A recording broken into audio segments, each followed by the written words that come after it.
붙어 앉지 마시고 떨어져 앉으시기 바랍니다. 우리 임명유리타임 앞으로 잠깐 좀 오시면.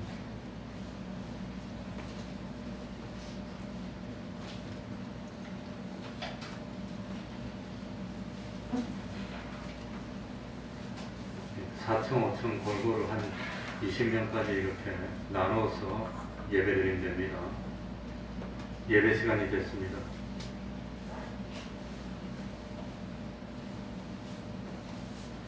묵상 기도드림으로 주일 오전 예배 시작하겠습니다.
하나님 아버지, 변함없이 우리를 사랑하여 주시고 오늘도 거룩한 주일을 허락하여 주셔서 하나님 앞으로 불러주시고 예배드릴 수 있는 은혜 베풀어 주시니 참으로 감사드립니다. 하나님 앞에 가는 그날까지 참으로 하나님을 예배하며 하나님을 경외하는 삶을 살게 해주시고 광야 같은 세상 힘들고 어려운 모든 것들을 주님께 맡기고 주님 안에서 평안을 누리는 참 믿음 허락하여 주옵소서. 보이는 것은 잠깐인 것을 깨닫도록 하여 주시고 세상에 살면서 주님의 말씀대로 기꺼이 자기를 부인하며 참 주님이 나에게 그 주신 십자가라고 한다면 십자가 지는 것을 기쁨으로 누리며 주님의 뒤를 따라서 썩을 것으로 심어 썩지 않고 신령하고 영광스러운 영원한 것으로 열매를 거두는 보람된 삶을 사는 저희들이 되게 하여 주옵소서. 참 젊었을 때보다도 나이가 들면 더 기쁘고 나이가 들었을 때보다도 중년이 되면 더 기쁘고 중년이 되었을 때보다도 늙고 이제 하나님 앞에 갈 때가 가까워질수록 더욱더 기쁘며 보람을 느끼는 그런 복된 삶을 사는 저희들이 될 수 있도록 하여 주옵소서. 하나님은 우리를 구원하기 위하여 참으로 사람의 몸을 입고 낮은 위치로 오셨고 하늘나라의 그 모든 부요를 다 내어놓으시고 가난한 위치에 오셨고 하늘나라의 모든 자유와 영광을 다 내어놓으시고 참으로 순종하여 참 죄없는 대속의 제물이 되기까지 사랑하고 희생하여 피 뿌리고 모든 것을 다하여 우리를 구원하여 주신 은혜 베풀어 주셨건만 우리는 그런 하나님의 사랑을 받고도 하나님을 믿는다는 것은 말로만 믿었습니다. 참으로 입으로 외치기만 했습니다. 생각으로만 믿었습니다. 참 주님을 위해 낮아지지도 못했고 주님을 위해 부여를 내어놓지도 못했습니다. 주님을 위해서 희생하거나 참으로 고난을 받는 자리에 나가지를 못했습니다.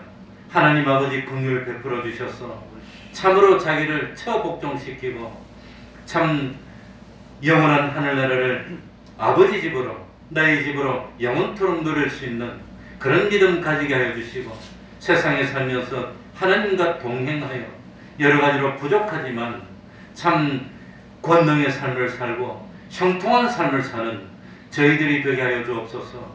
이제 금년 열흘 남았습니다. 하나님 아버지 내년 이맘때가 되면은 참 시작할 때는 각오도 있었고 결심도 있었지만 마칠 때 보면은 부끄러운 것뿐이고 이루지 못했을 뿐입니다.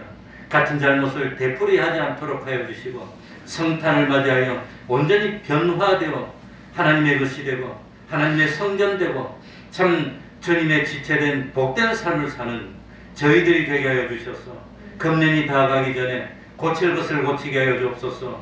부족을 채우게 하여 주옵소서. 못단 충성하는 저희들이 될 수 있도록 은혜 베풀어 주옵소서. 주님의 이름으로 모이고 곳마다 하나님의 은총이 함께하여 주시기를 바라며 예수님 이름으로 기도하옵나이다. 아멘. 다 같이 자리에서 일어나셔서 찬송가 50장입니다. 찬송가 50장입니다.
사도신경으로 신앙 고백하겠습니다.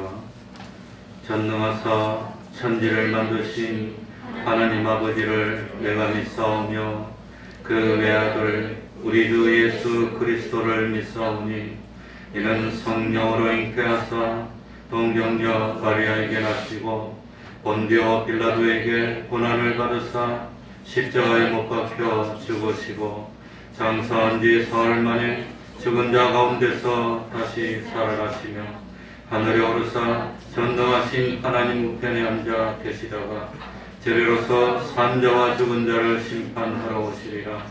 성령을 믿사오며 거룩한 공예와 성도가 서로 교통하는 것과 죄를 사하여 주시는 것과 몸이 다시 사는 것과 영원히 사는 것을 믿사옵나이다.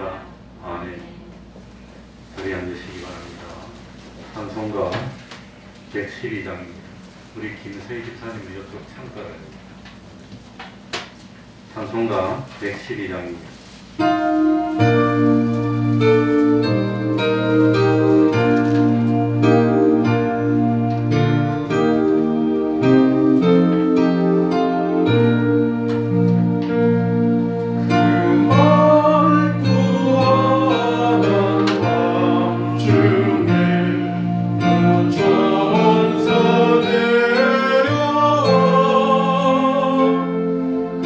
손에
5층에 계신 분들도 집중해서 함께 경건한 자세로 예배드려 주시기 바랍니다.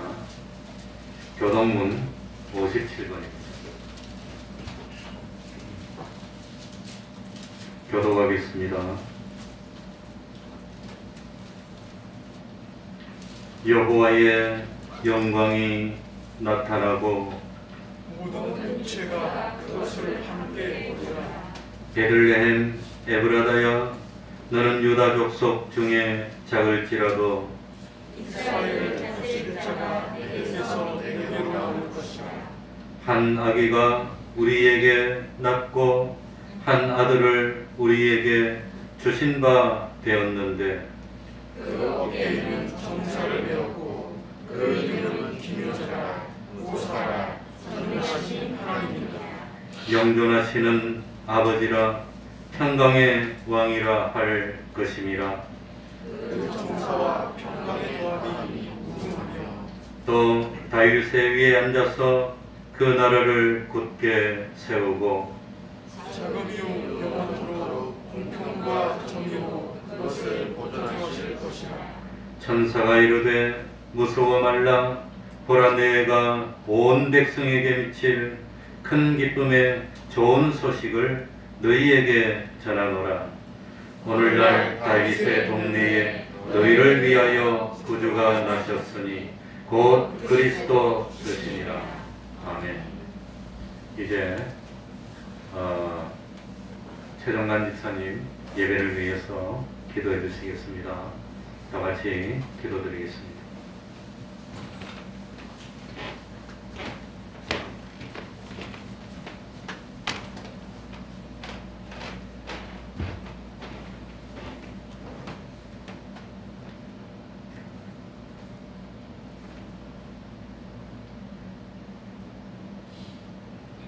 우리 소망이 되시고 빛이 되신 하나님 아버지, 독생자 예수 그리스도를 이 세상에 보내사 아낌없는 사랑을 쏟으신 하나님께서 우리들의 아버지가 되심에 감사를 드리옵나이다. 지난 1년 동안도 지켜주시고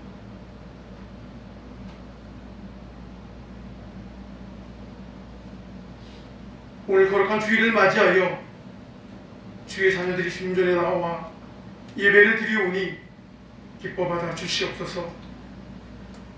한 해가 저물어가는 이때에 지나온 우리들의 삶을 돌아보며 주님 앞에 부끄러운 모습뿐이었음을 고백합니다.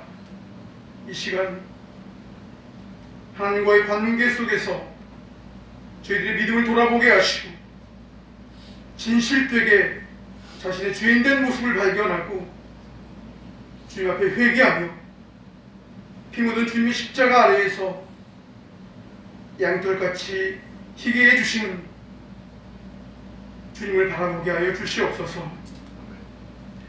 감사한 마음으로 지난 한 해를 돌아볼 때에 때를 따라 우리에게 베풀어 주신 은혜를 헤아려보면 지금까지 지내온 모든 순간들이 하나님의 은혜였음을 고백합니다.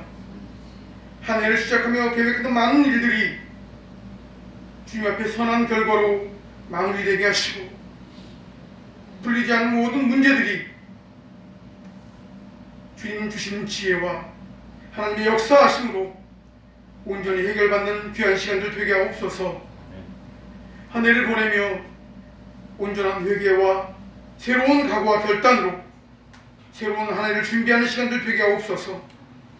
새해에도 하나님은 우리를 통해 이루실 수많은 일들을 기대하며 소망합니다. 우리들 하나님의 선한 일꾼으로 세워주시옵소서.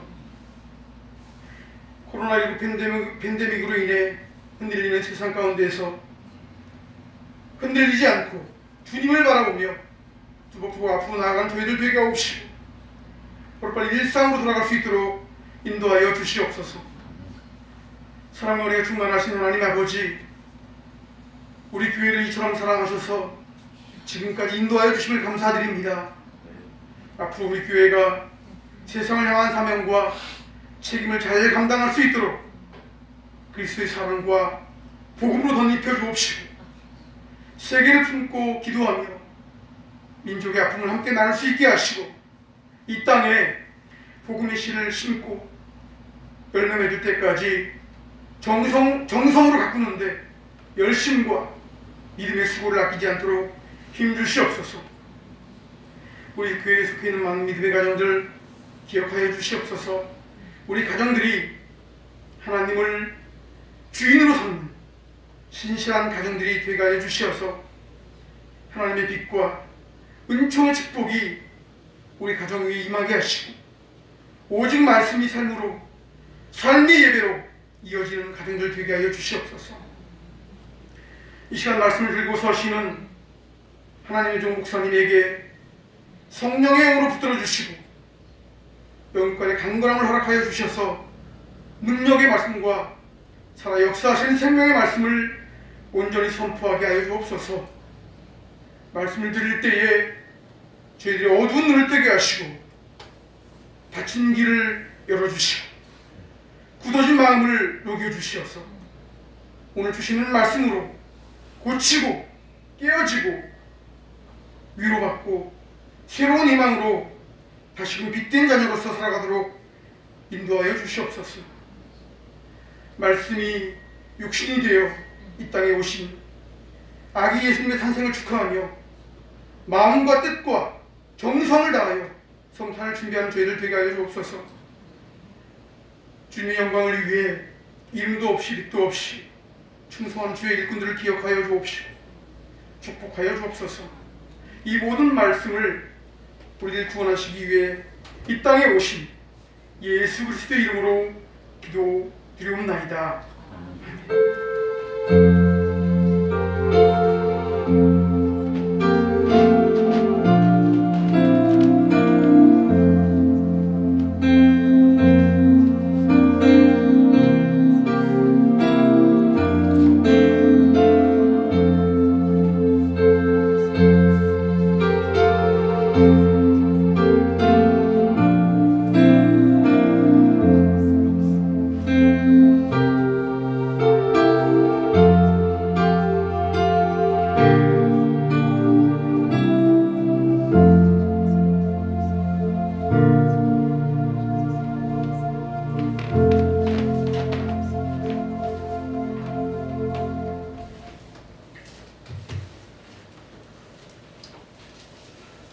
하나님의 말씀 마태복음 2장 9절입니다.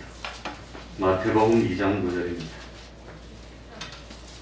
오후 말씀과 오전의 말씀을 바꾸어서 전하게 됐습니다. 성탄이니까 아무래도 오후에 많이 못 나오실 것 같아서 성탄에 대한 설교를 해야 될 것 같아서 성탄을 먼저 하고 그 다음에 오후의 말씀은 예수님의 십자가에 관련된 말씀.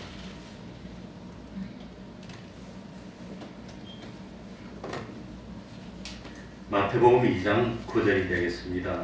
제가 읽겠습니다. 박사들이 왕의 말을 듣고 갈새 동방에서 보던 그 별이 문득 앞서 인도하여 가다가 악이 있는 곳 위에 머물러 섰는지라. 저희가 별을 보고 가장 크게 기뻐하더라. 집에 들어가 아기와 그 모친 마리아에 함께 있는 것을 보고 엎드려 아기께 경배하고 보배압을 열어 황금과 유향과 모략을 예물로 드리니라. 꿈에 헤롯에게로 돌아가지 말라 지시하심을 받아 다른 길로 고국에 돌아가니라. 아멘.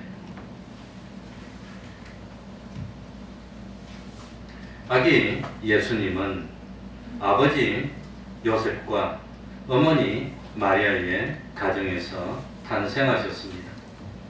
요셉과 마리아는 원래 어디 사람이었죠?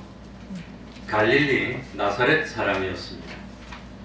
그런데 예수님은 갈릴리 나사렛에서 태어나지 않고 예수님이 어디서 태어나셨지요? 유대 베들레헴에서 태어났습니다. 그렇다면 갈릴리 나사렛에 살고 있는 부모님 밑에서 예수님이 태어났는데 왜 유대 땅 베들레헴에서 탄생하게 되었습니까? 그 배경이 누가복음 2장 1절부터 7절에 기록이 되어 있습니다.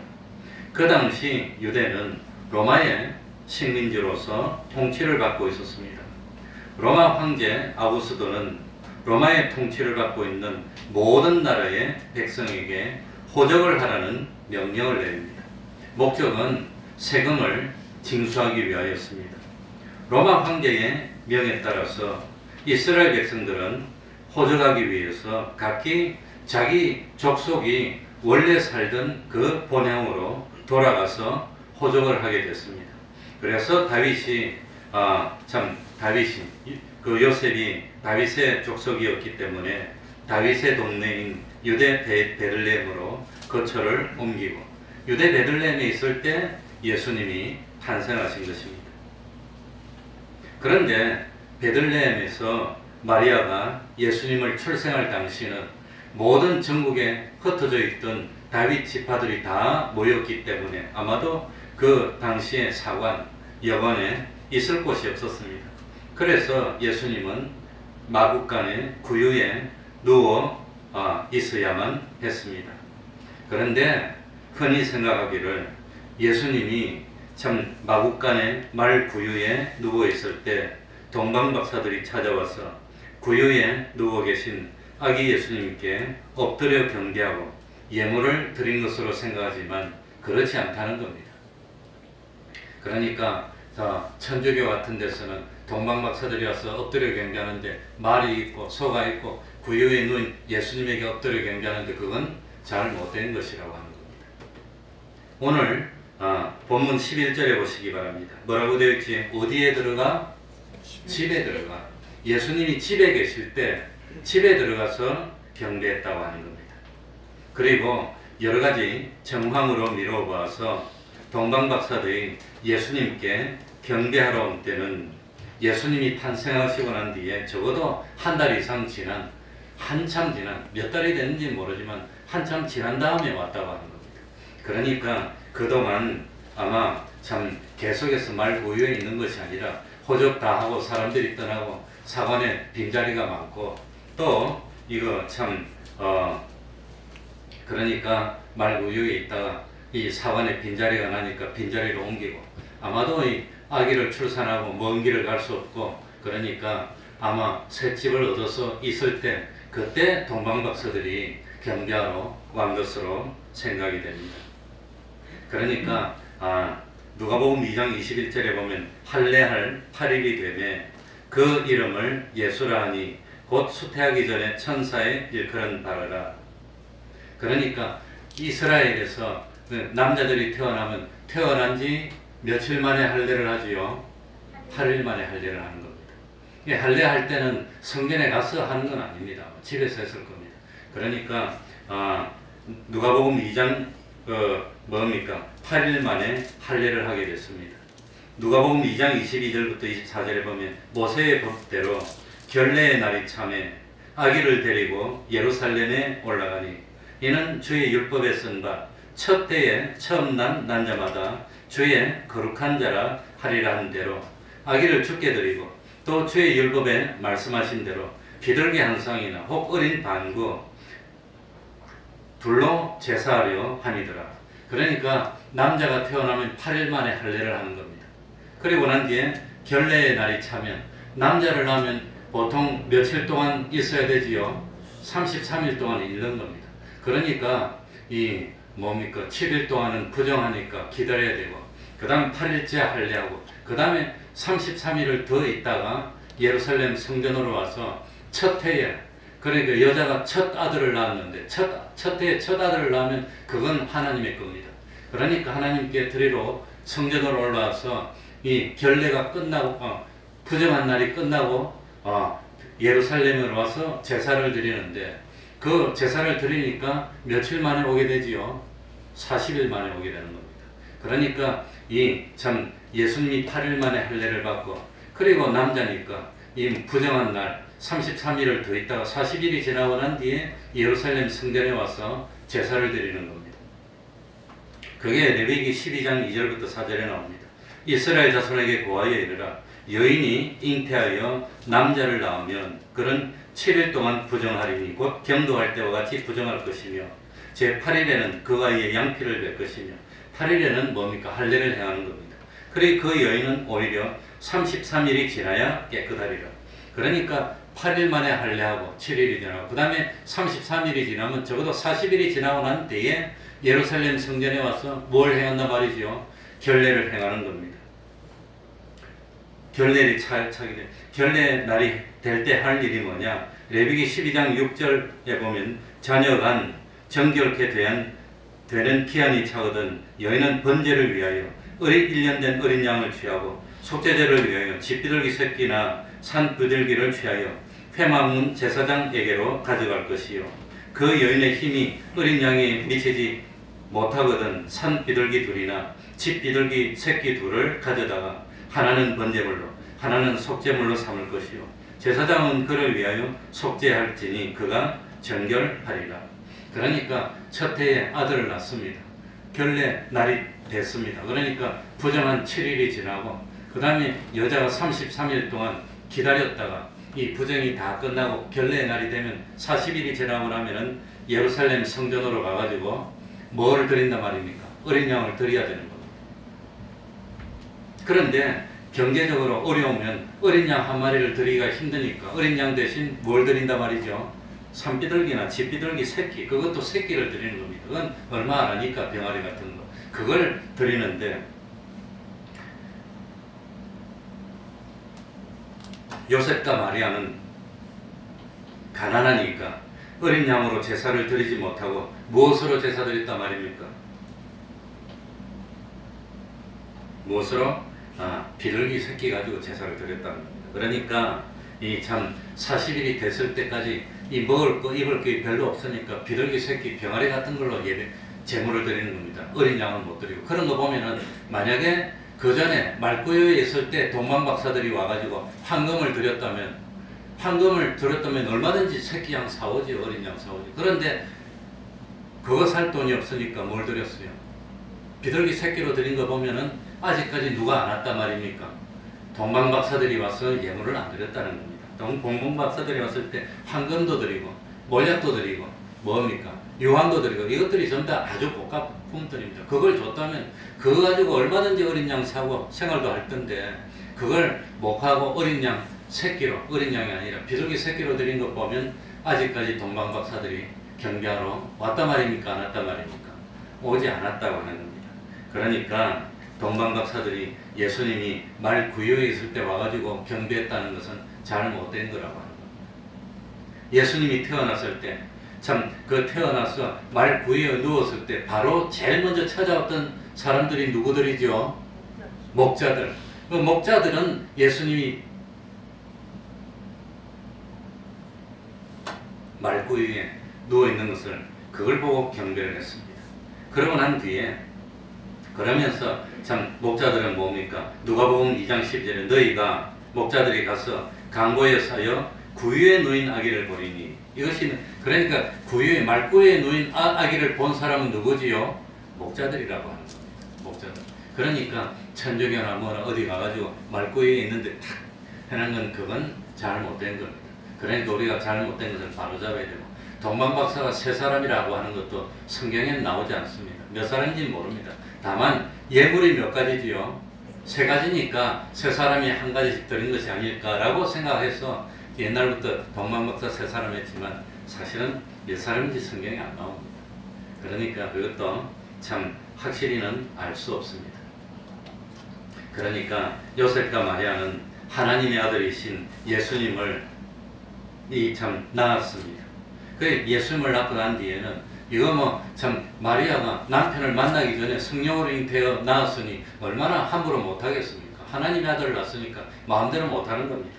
그리고 애국으로 이제 피난을 가야 되는데 참 벌써 여자가 정결게 되는 기한이 차기까지는 못 움직입니다. 그러니까 기다리다가 적어도 40일 이후에 몇 달이 있다가 애국으로 피한 것이 아닐까 생각이 됩니다. 그래서 애국으로 피하기 전에 동방박사가 오고 난 뒤에 헤롯 왕이 이 뭡니까 아기를 죽이고 한 거니까 아마도 몇 달이 있다가 왔을 거로 생각이 됩니다. 그리고 참 그때는 이미 건강도 이제 회복하고 예수님도 태어나가지고 몇 달 됐고 하니까 애국으로 지금처럼 뭐 차 타고 가는 게 아니라 이 걸어가다가 말 타고 가다가 힘든데 갈 만한 건강이 되고 체력이 되고 할 때 아마 가도록 하나님이 했을 것 같습니다. 그러니까 이 동방박사들이 이 참 예수님을 찾아왔을 때는 예수님을 출산한 지 적어도 아마 40일 이상 몇 달이 지난 후가 아닐까. 그런 이 생각은 내가 독자적으로 만들어낸 생각은 아닙니다. 최근에 학자들이 연구를 해서 옛날에 내려오던 그런 기독교의 그 전통들이 잘못된 것이라고 아마 생각을 해내서 제가 그걸 보고 그것이 옳다고 생각이 되어서 말씀드리는 겁니다. 다만 분명한 사실은 이 동방박사들이 예수님께 경배하러 오게 된 그것도 하나님이 다 미리 예정한 때에 맞춰가지고 그러니 예수님이 세상에 오신 것도 그냥 온 게 아닙니다. 예수님이 세상에 오신 것도 정치적으로 안정이 되어서 복음이 무사히 퍼질 수 있고 여행도 할 수 있고 그러니까 로마가 세상을 점령해서 정치적으로 안정되고 모든 길은 어디로 통하지요? 그러니까 길도 참 개발이 되고 백길도 개발이 되고 이거 모든 복음이 전파될 수 있는 모든 사회적인 정치적인 여건이 갖춰졌을 때 주님이 오셨고 그래 동방박사가 오는 것도 아무데나 오는 거 아닙니다. 여건이 갖춰졌을 때 동방박사가 오도록 하나님은 그렇게 섭리하신다고 하는 겁니다. 9절입니다. 이 성탄을 맞이하는 우리들은 어떤 태도를 가져야 되느냐. 제일 먼저 알아야 되는 성탄절이 올 때는 슬퍼해야 됩니까? 기뻐해야 됩니까? 기뻐해야 됩니다. 그게 이제 나옵니다. 9절 우리 다 같이 읽읍시다. 동방박사들이 다 같이 읽겠습니다. 시작. 박사들이 왕의 말을 듣고 갈새 동방에서 보던 그 별이 문득 앞서 인도하여 가다가 악이 있는 곳 위에 머물러 섰는지라. 이 동방박사들이 이 참 별을 보고 찾아옵니다. 찾아오다가 갑자기 별이 사라졌습니다. 그래가지고 어디로 갔나? 헤롯 왕이 있는 예루살렘 왕궁으로 찾아갔습니다. 그랬다가 이 박사들이 헤롯 왕에게 뭐라고 말합니까? 이스라엘 왕이 될 사람을 찾아왔습니다. 이 헤롯 왕은 이 반쯤 정신이 이상된 사람입니다. 그래가지고 이 헤롯이 참 어떤 짓을 했습니까? 이 이스라엘 백성들의 그 뭡니까? 환심을 사기 위해서 이스라엘 하스모니아 가문의 그 왕의 참 딸을 자기 아내로 삼아서 존경을 받으려는데 존경을 못 받았어. 그런데 자기 아들을 낳는데 이스라엘 백성들이 그 아들을 옹이해서 자기를 죽이고 왕을 만들 것 같아서 자기가 자기 손으로 아들을 죽입니다. 왕이 완전 미친 사람입니다. 이런 왕입니다. 그러고 아들을 죽이고 나니까 이 엄마가 또 의심스러워. 아들 죽였다 엄마도 죽이고 자기 부인도 죽여버립니다. 처남도 죽이고 놔두고. 그래 이런 사람이니까 예수님이 났을 때 아이를 다 죽이라고 명령을 내리는 이런 왕이 있는데 동방박사들이 헤롯 왕이 와가지고 왕으로 난 아기를 경배하러 왔다 이렇게 왕이 헤롯이 확 뒤집혀. 미치고요. 역사적으로 보면 그런 내용이 있습니다. 재미있습니다. 그래가지고 이 헤롯 왕이 동방박사 보고 아기 예수는 베들레헴에서 탄생한다고 가르쳐줍니다. 그래가지고 이 동방박사들이 베들레헴으로 출발합니다. 이 동방박사가 헤롯 왕이 뭐라고 분부합니까? 아기에 대해서 자세히 알아보고 두 번째는 아기를 찾거든 뭐라 그러죠? 자기에게 알려달랍니다. 가서 죽이려고.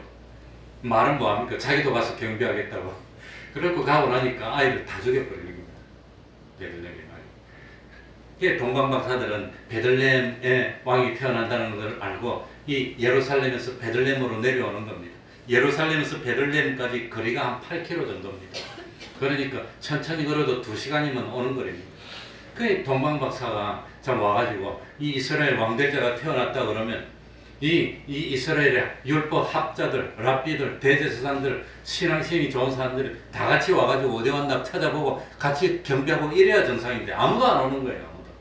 헤롯 왕이 이 이스라엘의 이 율법자들을 다 불러서 이 이스라엘의 왕이 어디서 태어나나 물으니까 베들레헴에서 태어난다 다 알고 있어요. 그런데 태어난다 했으니까 진짜인지 가짜인지 와서 가봐야 될 텐데 아무도 안 가보더라는 거예요. 아무도.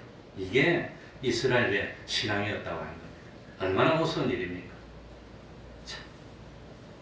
그래, 그리스도께서 베들레헴에 탄생할 수도 있다는 사실을 알았다면 궁금하기라도 했어. 아니면 혹시 참 구세주가 왔으면 가서 경배해야 되고 맞아야 되니까 누르러 가야 되는데 아무도 안 가고, 나중에 예수님이 실제로 태어나서 구세주로서의 역할을 해가지고 이 죽은 사람을 살리고 소경을 눕두고 했면 가가지고 무릎을 꿇어야 되는데 전부 다 안 가고, 오해 말씀드릴 게 그겁니다. 다 안 가고 다 그럽니다. 그러더니 드디어는 예수님이 하나님의 아들인 걸 알면서도 양심을 쏘여 예수님을 죽이는 일을, 그런 일을 했다는 겁니다. 9절에서 우리들이 적어도 별에 대해서 알 수 있는 것이 세 가지입니다. 세 가지. 몇 가지지요? 첫 번째 뭘 알 수 있습니까? 동방에서 나타난 별이 사라졌다가 문득 다시 나타났다는 겁니다. 별이 사라졌다 나타났다 합니까? 안 합니까? 안 하는데 사라졌다 나타났다 했다는 겁니다. 두 번째, 동방박사들을 앞서가면서 인도했습니다. 별은 밤에 별 보면, 별을 보고 그러면 별이 나를 따라옵니까? 별을 나를 인도해 줍니까? 별이 나를 따라와요. 내가 가면 따라와. 내가 서면 별도 서요. 내가 뒤로 가면 별도 뒤로 오는 것 같아요. 그런데 이 별은 나를 앞서서 인도해 주는 겁니다. 그러니까 하늘에 떠 있는 별입니까? 아닙니까? 그거하고는 다르다. 세 번째입니다. 그 별이 아기 예수님이 태어난 곳에 서 있는 겁니다. 별은 내가 가면 자꾸 따라오는 것 같은데 아기 예수님 태어난 집에 계속 서 있는 겁니다. 그러니까 동방박사들을 인도했던 별은 하늘에 보통 보이는 별과 같다 말입니까? 다르다 말입니까? 다르다는 겁니다. 그 별이 뭐였을까? 그 별이 뭐였을까? 뭐였을 것 같습니까? 정은이. 그러니까 학자들이 연구를 해보니까 이 별은 보통 별하고 다르구나. 보통 별은 내가 가면 오고, 내가 서면 서고, 내가 가면 가고, 내가 서면 서면. 근데 이 별은 사라졌다가 나타났다가, 그 다음에 앞서 인도해 주다가, 그 다음에 아기 예수님인데 가만히 서 있는 겁니다. 내가 가면 따라와야 되는데. 그러니까 이 별은 메시아의 탄생을 알리는 징조로 나타난 하나님의 영광이라고 생각합니다. 하나님의 영광. 성경에 보면은 참 뭡니까? 다니엘도 그렇고 예수님의 제자 요한도 그렇고 하나님의 영광을 볼 때 하나님의 영광이 무엇처럼 나타나지요? 해와 같이 나타나요. 해와 같이. 사도행전의 사도 바울도 이 9장 3절에 보면 사울이 행하여 다메섹 가까이 가더니 호련히 하늘로서 빛이 저를 둘러비치 해와 같이 비쳐서 그 눈을 보고 사도 바울이 눈이 어떻게 됩니까? 하나님의 영광이 해와 같이 나타난다는 겁니다. 또 뭡니까? 참 계시록 1장에도 보면은 사도 요한이 주님을 나타난 모습을 보면서 해가 힘있게 비치는 것 같더라고요. 다니엘도 그럽니다. 그러니까 이렇게 참 동방박사들을 인도한 그 별은 저 멀리서 하나님의 영광이 나타나서 해와처럼 그 구름기둥 달기둥이라네. 구름기둥 불기둥 요즘 자꾸 깜빡깜빡해요. 불기둥처럼 이 뭡니까? 동방박사를 인도해 준 것이 아닐까 생각이 됩니다. 그래 나도 깜빡깜빡했어. 아버지가 지금 알츠하이머 뭡니까? 이거 참 진단을 받았는데 이게 치매센터 가서 아들하고 아버지하고 같이 진단받으라 개사질 거. 나도 60이 넘어서 웃을 일이 아닙니다. 그러니까 별은 하나님의 영광이 아니었을까 그렇게 추측합니다. 10절입니다. 10절로 갑니다. 저희가 별을 보고 다 같이 읽겠습니다. 시작. 저희가 별을 보고 가장 크게 기뻐하더라. 그러니까 동방박사들이 이 주님이 태어난 곳을 인도해주는 별을 본 순간 얼마나 기뻤는지 이 기쁨을 말로 표현하려고 그러니까 표현할 방법이 없어. 그래서 10절에 보면 저희가 동방박사들이 별을 보고 뭐라고 했죠? 가장 뭡니까? 최상급입니다. 뭐? 크게 그러니까 얼마나 기뻤던지 그걸 글로 표현하려니까 이거 말고 방법이 있어. 가장 크게. 그 다음에 기뻐하더라를 몇 번 적었습니까? 2번 적었어. 기뻐하더라. 얼마나 기뻤는지. 춤을 출 것 같이 기뻐. 네, 참 이스라엘의 왕으로 태어나신 아기를 만날 수 있게 됐으니까. 그러니까 성탄절을 맞이하면 제일 우리들이 가져야 되는 태도는 뭐 해야 되지요? 기뻐서 어쩔 줄을 몰라. 구세주가 오셔서 난 이제 고생 끝났어. 날 구원해 주실 구세주, 날 책임져 주시는 그 참 주님이 오셔서 춤을 춰야 됩니다. 그래서 성탄 축가 예배를 하고 우리들이 몸 모자를 쓰고 아이들이 율동을 하고 기뻐서 어쩔 줄을 몰라 축가 예배를 하는 게 거의 옵니다. 그러니까 성탄절을 맞이하면은 주님의 고난 그거 생각하는 게 아니라 기뻐하는 게 처음입니다. 기뻐. 그 다음에 이제 그런데 이 구세주가 세상에 오셔서 베들레헴 땅에 오셨다는 걸 알고 이 동방박사들은 기뻐했는데 문제는 뭐냐? 예루살렘에 사는 그 옛날부터 1000년부터 2000년부터 수백 년 전부터 구세주를 기다렸던 그 이스라엘의 학자들, 서기관들, 대제사장들은 이 기쁨에 아무도 동참하지 않았다는 거예요. 아무도 기뻐했다는 사람이 없어요. 동방박사만 기뻐했어. 이방 사람들만 기뻐했어. 이게 문제입니다. 오히려 예루살렘에는 기쁨이 없었고 뭐가 있었지요? 두 글자로 뭐가 있었습니까? 뭐가? 소동이 있어. 소동. 헤롯 왕이 있는데 이스라엘의 왕들 사람 왔다니까 난리가 났어. 그냥 뒤집혀 버렸어. 소동이 일어났다고 하는 거예요. 소동이. 그러니까 참 인생의 최대의 선물이 뭡니까? 나를 구원해 주실 구세주가 오셨다는 겁니다. 그 주님 때문에 내가 구원받았어. 나 같은 사람이 구원받았다는 것이 성탄의 기적이라고 그랬습니다. 동정녀 탄생이 기적이 하나고 나 같은 사람이 구원받았다는 것도 기적입니다. 나 같은 이기적이고 나 같은 참 못됐고 나같이 참 게으르고 이런 내를 하나님이 자녀로 삼아주시고 하늘나라를 상속시켜줘서 하늘나라 가면 아버지 집입니까? 우리 집입니까? 내 마음대로입니다. 내 마음대로. 우리 집이. 그렇게 구원해 주시는 게 기쁩니다. 그래서 드디어 동방박사들이 경배합니다. 11절입니다. 갈 길이 먼데 11절 집에 들어가 다 같이 읽겠습니다. 시작. 집에 들어가 아기와 그 모친 마리아에 함께 있는 것을 보고 엎드려 아기께 경배하고 보배합을 열어 황금과 유황과 모략을 예물로 드리니라. 그러니까 동방박사들이 왔습니다. 그러니 아마 집에 어른들이 있었을 겁니다. 예수님의 아버지 요셉도 있고 어머니 마리아도 있고 아마 어른들이 있으니까 어른하고 인사를 했을 겁니다. 인사를 했는데 엎드려 그야말로 큰 절을 하고 엎드려서 경배한 것은 누구에게 경배했지요? 아기에게 경배했다. 아기의 아버지 요셉에게 경배한 게 아닙니다. 어머니 마리아에게 경배한 게 아닙니다. 누구에게 경배했지요? 그러니까 우리가 경배해야 되는 대상은 누구밖에 없습니다. 예수님, 하나님밖에 없다는 겁니다. 하나님께만 경배하는 겁니다. 그러니까 재미있는 것은 참 누가복음 2장 16절에 보면 분명히 목자들은 참 말 구유에 누우신 예수님께 경배하는 모습이 나오지만 오늘 여기는 말 구유에 누웠다는 말이 안 나옵니다. 집에 있다고 말이 나옵니다. 그러니까 동방박사들은 말 구유에 찾아간 것이 아니라고 하는 겁니다. 그건 구원하고는 상관없는 거지만 상식이지만 그리고 마태복음 2장 13절, 마태복음 2장 14절, 마태복음 2장 20절, 마태복음 2장 21절에 보면 아기와 모친, 어머니가 함께 언급이 되고 있는데 그 순서는 한 번도 바뀌지 않고 어머니가 먼저 나올까요? 아기가 먼저 나올까요? 아기가 먼저 나옵니다. 누가 더 중요하단 말입니까? 아기가 중요해요. 그래서 성탄절에는 제일 중요한 분이 누구란 말입니까? 마리아도 아니고 요셉도 아니고 누가 중요하지요? 아기 예수님이 중요하다. 예수님. 그게 강조를 두는 겁니다. 예수님. 그래서 아기께 엎드려 경배하고 아기께 엎드려 경배의 대상은 누구밖에 없습니다. 아기 예수님 하나님밖에 없다고 하는 겁니다. 그러니까 이 참 경배라고 하는 것은 인사가 아니고 경배는 무릎을 꿇고 무릎을 땅에 대고 얼굴을 땅에 대고 엎드려서 큰절하면서 경배를 하는데 그 대상은 하나님입니다.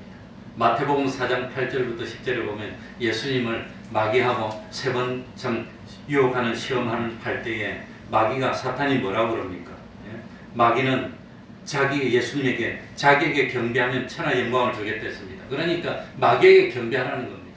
궁극적으로 마귀를 섬기라는 겁니다. 그때 예수님이 뭐라고 합니까? 기록되었을 주 너의 하나님께 뭐하고 경배하고 다만 하나님만 섬기라고 하는 겁니다. 경배의 대상은 하나님밖에 없다는 걸 우리들이 깨달아야 됩니다.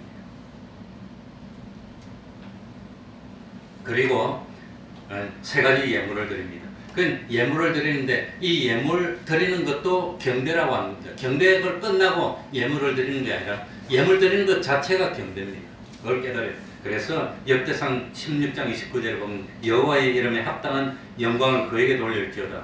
예물을 가지고 그 앞에 들어갈지어다. 아름답고 거룩한 것으로 여호와께 경배할지어다. 그러니까 아름답고 거룩한 예물을 드리는 것 자체가 경배입니다. 그러니까 뭐 참 이런 말 하긴 좀 그러긴 그렇지만 성탄절을 맞이해가지고 성탄절은 얼마가 되든지 예물을 드려야 경배가 되는 겁니다. 예물을. 그건 뭐 많이 주라 적게 주라 그건 아닙니다. 이런 말 잘못하면 뭐 참 불편하니까 뭐 그래서 예물을 드렸는데 몇 가지 예물 드렸지요? 세 가지. 제일 거룩하고 가치 있고 정말로 그 시대 최고로 가치 있는 걸 드려요. 첫 번째는 뭐지요? 황금. 두 번째는 뭐지요? 유황. 세 번째는 뭐지요? 몰약. 황금. 황금은 뭘 상징하는 거겠습니까? 왕을 상징하는 겁니다. 왕. 그래 예수님이 누구라 말이죠? 왕이라고 하는 겁니다. 왕. 황금은 왕 대신 예수님. 예수님의 왕 대신을 상징하는 겁니다. 그래서 솔로몬 왕을 표현할 때도 전부 다 왕입니다. 왕이 쓰는 것은 전부 다 금입니다. 전부 다 왕이라네요. 그러니까 왕이 쓰는 것은 밥그릇도 금, 숟가락도 금, 젓가락도 금, 침상도 금, 세면대도 금. 이 금은 황금은 예수님의 왕 대심을 상징하는 겁니다. 느부갓네살이 자기를 상징하는 신상을 만들었는데 뭐로 만들었지요? 금으로 만들었습니다. 바사왕 아하수에레가 에스더에게 홀을 내밉니다. 왕의 상징입니다. 왕의 은총을. 왕의 상징인데 무엇으로 만드는 홀이지요? 금홀. 그러니까 금은 누구를 상징? 예수님이 우리의 왕이 되십니다 하는 걸 상징하는 거예요. 두 번째, 유향은 뭘 상징할까요? 유향. 향은 뭘 상징할까요? 구약에 보면은 이 하나님께 바치는 향을 함부로 만들어서 사람을 위해 만들면 하나님이 그 사람을 멸해버립니다. 그러니까 이 향은 아무나한테 못 바칩니다. 하나님에게만 바치고 이 향은 사람을 위해서 만들면 하나님이 멸해버립니다. 하나님을 위해서만 만드는 겁니다. 그러니까 이 향은 뭘 상징하지요? 예수님의 하나님 되심을 상징하는 겁니다. 하나님에게 드리는 향을 예수님에게 드렸다고 하는 겁니다. 출애굽기 30장 37절 내가 만드는 향은 여호와를 위하여 거룩한 것이니 그 방법대로 너희를 위하여 만들지 말라. 그러니까 하나님께 드리는 향을 사람을 위해서 만들면 그거는 죄가 되는 겁니다.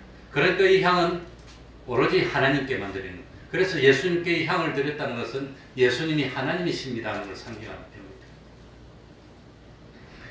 세 번째입니다. 세 번째. 몰약은 뭘 상징할까요? 몰약. 몰약은 예수님의 인성, 사람 되심을 상징하는 겁니다. 몰약. 그래서 마가복음 15장 2절에 몰약을 탄 포도주를 주었으나 예수께서 그러니까 예수님이 사람이 돼서 우리 인간이 돼서 인간의 죄를 짊어지고 십자가에 매달렸을 때 십자가에 매달린 예수님에게 뭘 드렸지요?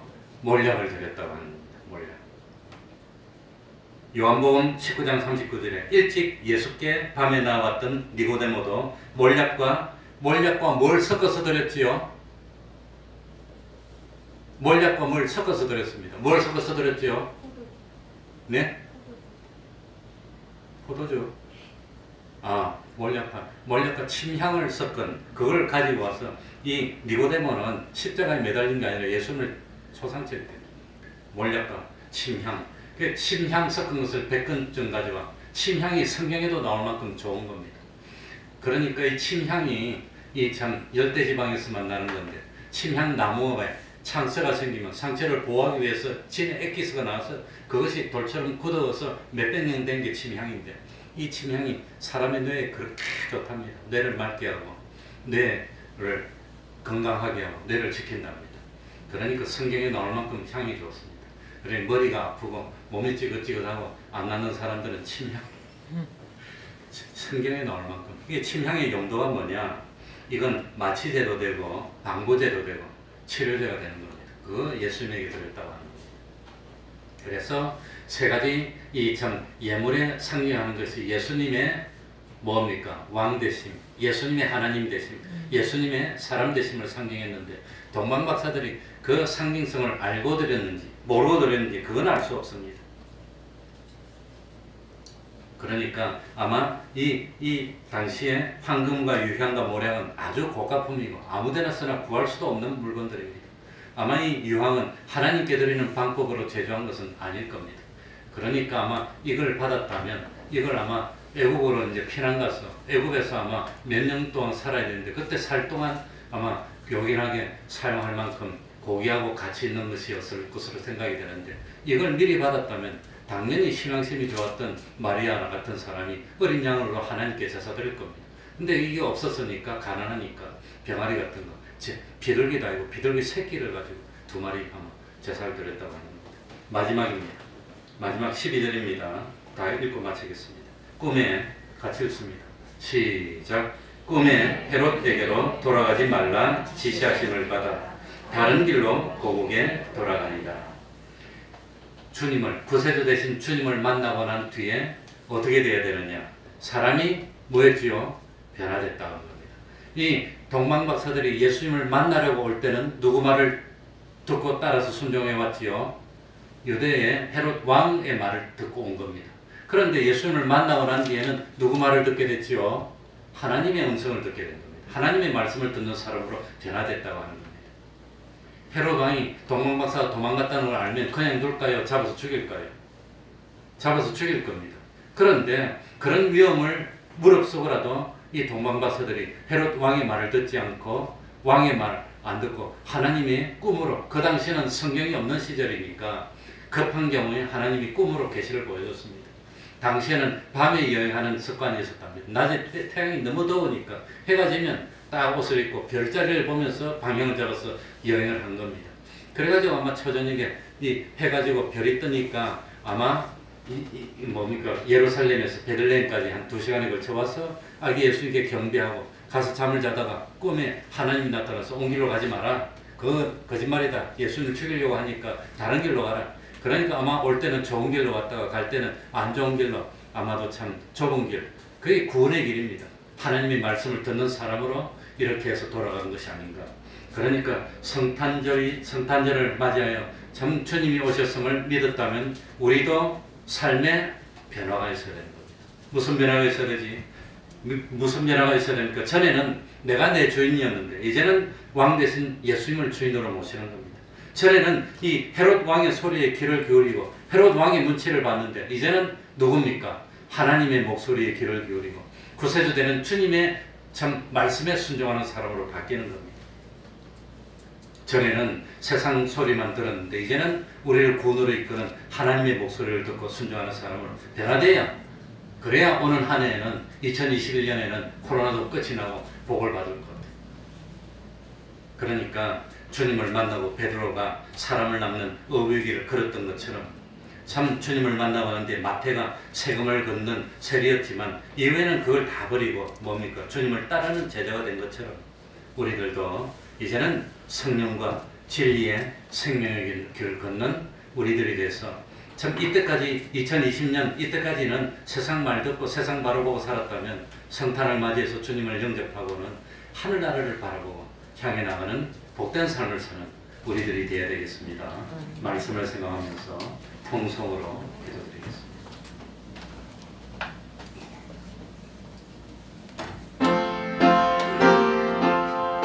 하나님 아버지 감사드립니다. 은총과 축복으로 하나님 아버지의 은혜로 이제 주님을 만나고 계신 저희들 되게 해주시고 헤롯왕을 두려워하지 않고 참으로 하나님이 계셔 주신 대로 따라서 그 뜻과 우리 주님께 예물을 바치고 참으로 영광을 돌리며 섬기고 주님 인도하시는 대로 따르는 삶을 사는 저희들이 될 수 있는 것입니다. 아버지 하나님이여, 아버지 하나님, 주여 주여, 하나님 이 땅이 창조가 구별을 주님의 축복을 주여 주여.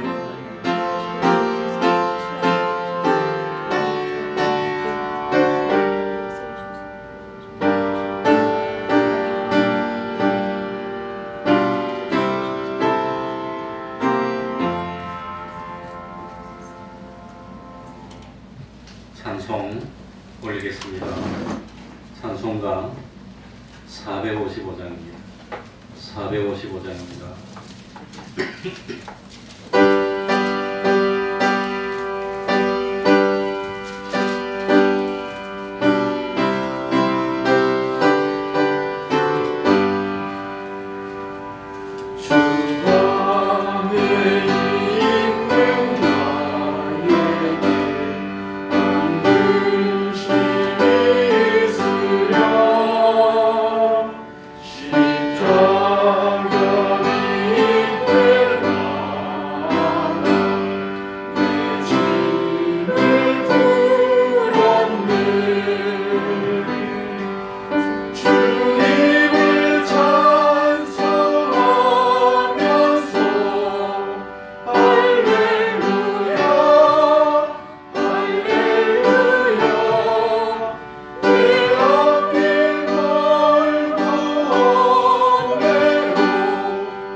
72장 1절 찬송하면서 하나님께 헌금드리겠습니다.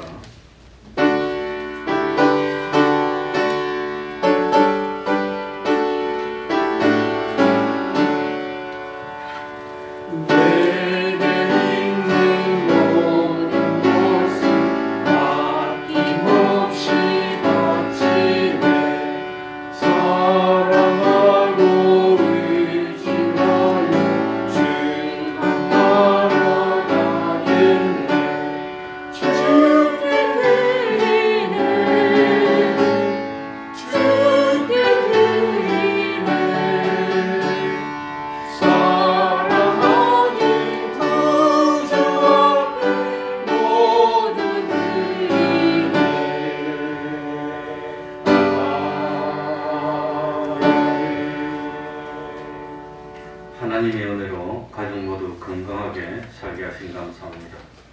범사에 감사합니다. 힘든 상황 속에서 주님의 얼굴 바라보게 하시니 감사합니다. 하나님 사랑 깨달아 가게 하시니 감사합니다. 깊은 기도의 자리로 인도하시니 감사합니다.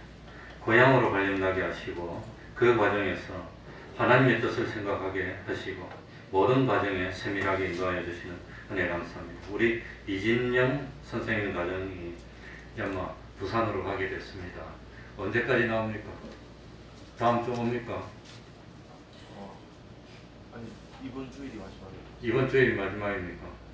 그러니까 참 회자정이라고 만날 때가 있으면 갈 때가 있었는데 부산에서 서울로 발령받아 왔다가 2년 만에 다시 부산으로 발령이 가서 내려간다 그럽니다. 난 금년 채워 갈 줄 알았더니 어쨌든지 한번 하나님 그래도 가서도 신앙생활 잘 하라고 인사해 주시기 바랍니다. 풍성케 하시는 주님의 은혜 감사를 드립니다. 한번 기도하겠습니다. 하나님 아버지 풍성케 하여 주시니 감사를 드립니다. 이제 또 참 함께 신앙생활 잘하다가 우리 이진영 참 권찰림 가정이 또다시 부산으로 가게 됐습니다. 마음은 항상 함께 있게 하여 주시고 가서 더욱더 충성하며 참 하나님이 보실 때 아끼고 귀히 쓸 수 있는 그런 그릇이 될 수 있도록 은혜 베풀어 주옵소서. 깊은 기도 자리로 인도하시니 감사합니다. 참 하나님의 사랑 깨닫게 하시니 감사합니다. 힘든 상황 속에서도 하나님 바라보게 하시니 감사합니다. 건강 주시니 감사합니다.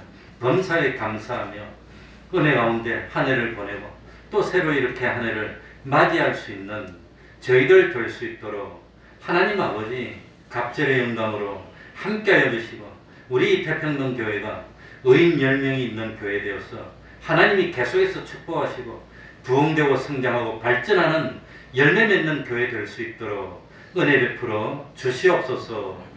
예수님 이름으로 기도하옵나이다. 아멘.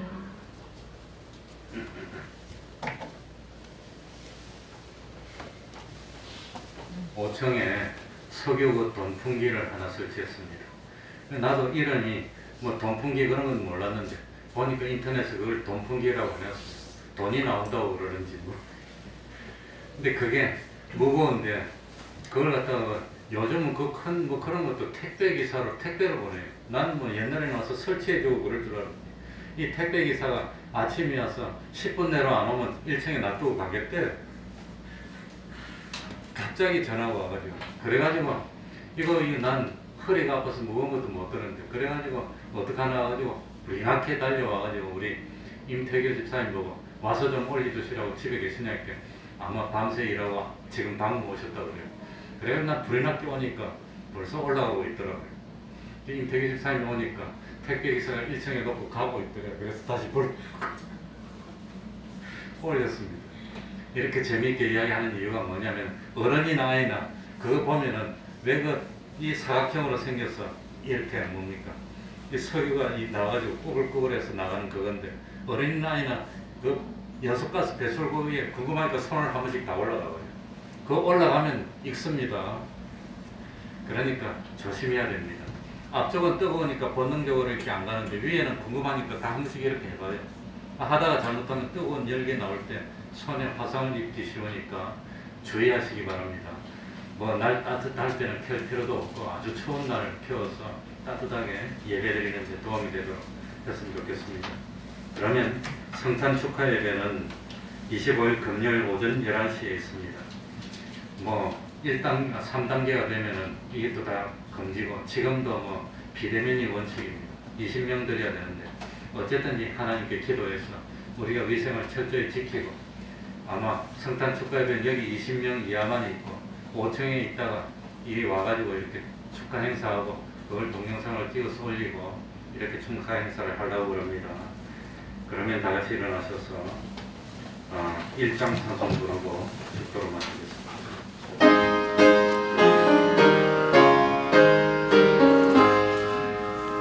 만복의 근엄한 온 백성 찬송 드리고 조천사여 찬송하세. 찬송 성령 성자 성령